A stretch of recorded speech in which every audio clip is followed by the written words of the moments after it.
महाराज जी इसमें एक वो था, बहुत असंख्य कोटि महाराज जी आपकी वार्ता सुन के, आपके वचनों को सुन के उन्होंने गलत आचरण छोड़ दिए, मांस मदिरा व्यभिचार और असंख्य कोटि अपराध जो अधर्म आचरण करते थे महाराज जी। निरंतर संग ना रहने के कारण, हाँ वही हम कहा। निरंतर जो ऐसे आप सुबह किसी को कह रहे थे कि माया पटक देगी और अभी गिरे, मतलब आने के बाद फिर गिरे, फिर उठना बड़ा कठिन हो जाएगा। तो महाराज जी उस समय मतलब निरंतर क्या नाम जप और सत्संग का संग रहेगा, तभी लंबे समय तक इसको खींच जाएंगे, और एक बार निकल गए तो फिर तो निकल ही जाएंगे महाराज। नहीं, बहुत कठिन है। मानो जैसे 70 वर्ष की आयु है और 20 वर्ष से शुरू किया और हम 40 वर्ष चल रहे, भगवत प्राप्ति नहीं हुई, तो गुंजाइश है, माया तुम्हें परास्त कर सकती है। तो हर समय नाम जप, सत्संग और लक्ष्य, बराबर लक्ष्य बना रहना बहुत समय तक, यही तभी कहते हैं कोई लाखों में एक चलता है, चलने वाले हजारों में कोई एक ठीक से चलता है, और ठीक से चलने वालों में कोई एक बिरला पहुंचता है। बिरला पहुंचता नहीं, इतने मनोरंजन वाटिकाएं हैं कंचन कामिनी कीर्ति की कि उसी में जीव गिर जाता है। जैसे उसने कभी भावना की कि अगर हमें ये सुख मिलता तो जी भर के भोगते, और भजन कर रहा है तो पहले भगवान नहीं मिलेंगे, पहले उसके सामने वो सुख आएगा जो उसने चाहा है। ये पक्का है महाराज? पक्का 1000%। जो इच्छा करी हो मन माही, प्रभु प्रसाद कछ दुर्लभ नहीं। जब रावण ने लात मारा था तो कहा नहीं था विभीषण जी ने, लेकिन सोचा था कि मैं जा रहा हूं राम जी के शरण में, तेरा नाश करवा के इसी सिंहासन पर बैठूंगा।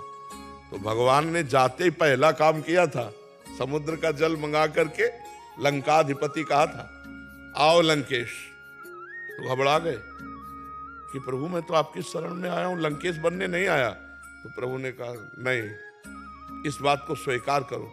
तो उन्होंने कहा हाँ, उर कछु प्रथम वासना रही, पर प्रभु पद प्रीति सरित सो बही। प्रभु थी मन में बात, पर अब आपके चरणों को देखकर प्रेम सरिता में बह गई। अब मुझे लंकेश नहीं, आप अपने चरणों का नहीं, बोले लंकेश भी बनो, चरणों की दासत्व भी प्राप्त करो। तो हमें लगता है कि अगर हमारी वासना कोई है अंदर, फिर आगे भजन के बल से पहले वो वासना पूरी होगी।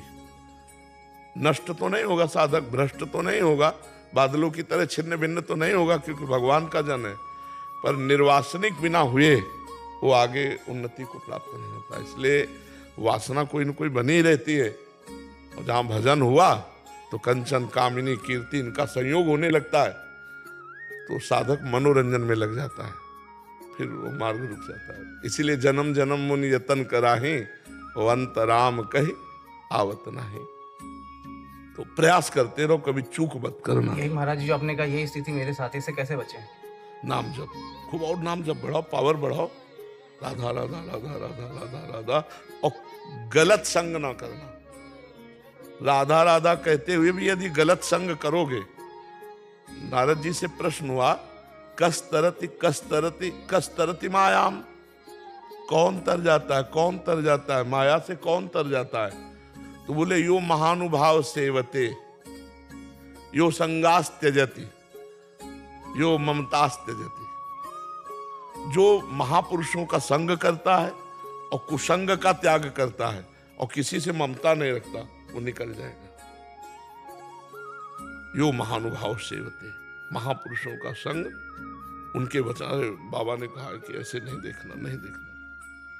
बाबा ने कहा ये चीज नहीं खाना, नहीं खाना, ऐसे नहीं बोलना, ऐसे नहीं देखना।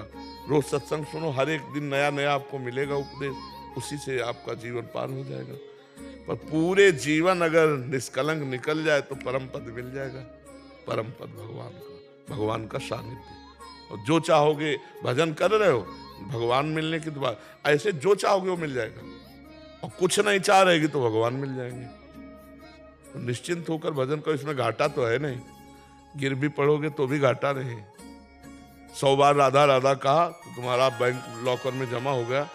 अब तुमने पाप किया तो इसका तुम्हें दंड मिलेगा, लेकिन तुम्हारे पास 100 नाम जमा है, वो तुम्हारी उन्नति करेंगे, वो कभी नष्ट होने वाले नहीं। समझ रहे ना? हाँ, खूब इसी लोभ से नाम जप करो, नाम बढ़ाओ। महाराज जी यहाँ तो हम सब साधक जन आपके सानिध्य में है, तो आपका शासन है। बाहर जिन जो शराब छूटी, वही दोस्तों के बीच में रहना। हाँ बिल्कुल, बहुत मतलब कठिन, थोड़ा पर काम करेगा। देखो कल एक नहीं कह रहे थे कि अरे बोले अब जहां शराब पी ले कि या कुछ कर ले, सोचो तुम तो छा जाते हो हमारे दिमाग में, डर पैदा हो जाता है हमारे हृदय में कि यार तो बोले जहां हम गलत सोचते हैं करने की, सोई तुम छा जाते हो दिमाग में, लगता है यार बाबा जान जाएंगे। तो बोले इसलिए फिर अब गलत हमसे हो ही नहीं रहा है, क्योंकि हर समय आप हमारे दिमाग में छा जाते हो।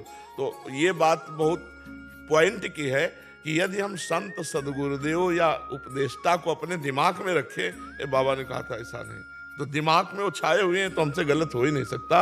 और भगवान की ऐसी कृपा है कि लाखों लोग इस बात को समझ रहे हैं कि भगवान की कृपा से वो सतमार्ग में चलने की तैयारी कर रहे हैं, कोई चल रहे हैं, कोई चल चुके हैं।